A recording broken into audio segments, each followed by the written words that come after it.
അപ്പം ഏറ്റവും കൂടുതൽ ഇതിനു മുമ്പ് ഇറങ്ങിയ സിനിമ ഹോസ്റ്റലറാണ്. അപ്പം അവസാനം വരുന്ന സെക്കൻഡ് പ്രേക്ഷകർ ഉണ്ടാക്കുന്ന ഒരു എക്സൈറ്റ്മെന്റ് അല്ല, ഏറ്റവും കൂടുതൽ ചെയ്ത കഥാപാത്രങ്ങൾ ഒന്നുകൂടെ അടുത്ത എന്തെന്ന് കാത്തിരിക്കുന്ന ഒരു ടൈപ്പ് ഇതുണ്ട്. ഹോസ്റ്റലിലൊക്കെ അവസാനം വരുന്ന ഒരു മൊമെന്റ് ഉണ്ട്, പ്രേക്ഷകർ ത്രില്ല് അടിപ്പിക്കുന്ന അടുത്തത് എന്ത്, ഇനി സെക്കൻഡ് പാർട്ടിലോട്ട് ഉണ്ടാകുന്ന ഒരു എക്സൈറ്റ്മെന്റ്. അങ്ങനെ ഒരു ഇനി ഹോസ്റ്റൽ 2 വരുമ്പോൾ അതിനായിട്ടുള്ള ആ കഥാപാത്രത്തിന് വേറൊരു മുഖമായിരിക്കും കാണാനുള്ളത്. അവന്റെ ഡിസ്കഷൻ വന്നിട്ടുണ്ടോ? ഇല്ല, ഇത് ചെയ്യുന്ന സമയത്ത് പറഞ്ഞ പടം വർക്കായ സെക്കൻഡ് പാർട്ട് ഉണ്ടാവും.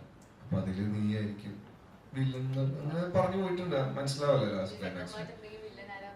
അല്ല, അത് ചിലപ്പോ ഞാൻ അല്ലെങ്കിൽ അതാണ് ഇപ്പം എഴുതിയൊക്കെ വരുമ്പോ അവനെ വേണ്ട വേറെ ആളാക്കാൻ നടക്കണായില്ലേ. അപ്പൊ പടം ഹിറ്റായപ്പോഴേക്കും ഞാൻ വിളിച്ചു, ചേട്ടാ സെക്കൻഡ് പാർട്ട് എപ്പോഴാന്നൊക്കെ ചോദിച്ചു. ഉണ്ടാവും, ഇപ്പൊ പറയാം. അപ്പോഴേക്കും ആടിന്റെ പരിപാടി ഓണായിരുന്നു. എനിക്ക് ഞാൻ സത്യം പറഞ്ഞ ഒരു ദിവസം ഷൂട്ട് ഉണ്ടായുള്ളത്. ഒരു വൈകുന്നേരം പോയിട്ട് രാത്രി 1:30 തീർന്നു.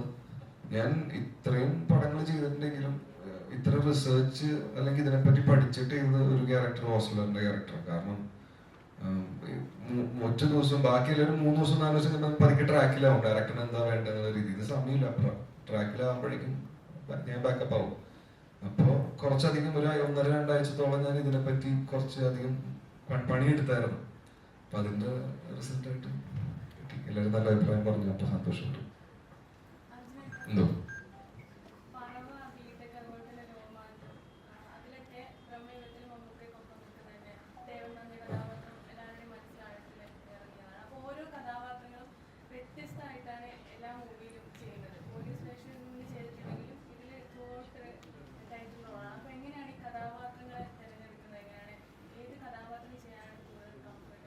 എനിക്ക് എല്ലാം ചെയ്യാൻ ഇഷ്ടമാണ്.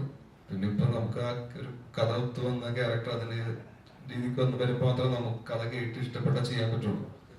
അപ്പൊ ഇത് ഓൾറെഡി അഭിലാഷ് ചേട്ടനും ചേട്ടനും പിന്നെ എന്റെ ചേട്ടനെ വിളിച്ച് ഓൾറെഡി ഒരു കമ്മിറ്റ് ചെയ്ത പരിപാടിയാണ്. അപ്പൊ അതിൽ വന്ന് കഥ കേട്ടു, ഈ ഒരു ജസ്റ്റ് 1 ലൈനിൽ കാര്യം പറഞ്ഞു, ഇഷ്ടപ്പെട്ടു, ക്യാരക്ടർ ഇതാണ്, കൂടുതൽ അട്രാക്ട് ചെയ്യിപ്പിച്ചത് ഇങ്ങനത്തെ ഒരു അമ്മ മകൻ ചെറിയൊരു ഫാന്റസി പരിപാടി ഉണ്ട് എന്ന് പറഞ്ഞപ്പോഴാണ്. അപ്പൊ അതൊരു ത്രില്ലർ സബ്ജക്റ്റിൽ പറഞ്ഞു പോകുമ്പോൾ ഏത് രീതിക്കായിരിക്കും, പുതിയൊരു രീതിയാണല്ലോ, പുതിയൊരു വേ ഓഫ് സ്റ്റോറി ടെല്ലിംഗ് ആണല്ലോ എന്നുള്ള രീതിയിൽ ഇഷ്ടപ്പെട്ടിട്ടാണ് ഈ പരിപാടി ഏറ്റെടുത്തത്.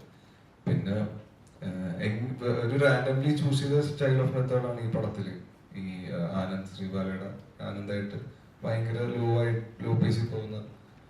അപ്പൊ ഇന്നലെ ഒരു കോൺവെർസേഷൻ ഉണ്ടായപ്പോഴാണ് പറഞ്ഞത് അത് നന്നായി വന്നിട്ടുണ്ട്. കാരണം പടം കണ്ടവർക്ക് അറിയാം അമ്മയുടെ ബാക്ക് സ്റ്റോറി ഉള്ളപ്പോ അതെപ്പോഴും മനസ്സിലിട്ടുകൊണ്ട് നടക്കുന്നുണ്ടാണ് ആ ക്യാരക്ടർ അങ്ങനെ ലോ ആയിട്ട് നിൽക്കുന്നത് എന്നുള്ള രീതിയിൽ. അപ്പൊ അത് കേട്ടപ്പോ ഭയങ്കര സന്തോഷം.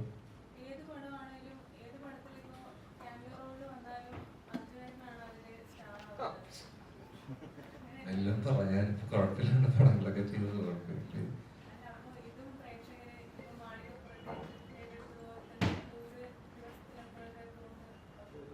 നമ്മളെല്ലാ പടം ചെയ്യണതും കമ്മിറ്റ് ചെയ്യണതും ആൾക്കാർക്ക് ഇഷ്ടപ്പെടാനും നല്ല രീതിക്ക് തിയേറ്ററിൽ ഓടാൻ വേണ്ടിയാണ്. ചില പടങ്ങൾ ചില കാരണത്താൽ ഇറങ്ങുന്ന സമയത്ത് അല്ലെങ്കിൽ കൂടെ വേറെ ബിഗ് ബഡ്ജറ്റ് പടങ്ങൾ അല്ലെങ്കിൽ ആൾക്കാർക്ക് പടം വെറുക്കാതെ പോകുമ്പോഴൊക്കെയാണ് പടം ഓടാതിരിക്കുന്നതും. നമുക്കറിയുന്ന ജോലി ഇതാണ്, അടുത്ത പടത്തിൽ ശ്രമിക്കാം. അപ്പൊ ഇത് ആൾക്കാർ ഏറ്റെടുക്കും എന്നുള്ള നല്ല പ്രതീക്ഷയുണ്ട്. കാരണം ഫസ്റ്റ് ഷോ കഴിയുമ്പോൾ തന്നെ നല്ല റെസ്പോൺസ് ഉണ്ട്, എല്ലാവർക്കും ഇഷ്ടപ്പെട്ടു എന്ന് പറയുന്നുണ്ട്. അപ്പോ നമ്മുടെ പ്രതീക്ഷ തന്നെയാണ്. ചേച്ചി പറഞ്ഞ പോലെ നമ്മൾ ദിവസം ഓടട്ടെ എന്നുള്ള വിശ്വാസത്തിലാണ് ഇരിക്കണം. ഡേ 1 ആയിട്ടുള്ളൂ, ഇടയ്ക്ക് 90 ദിവസം.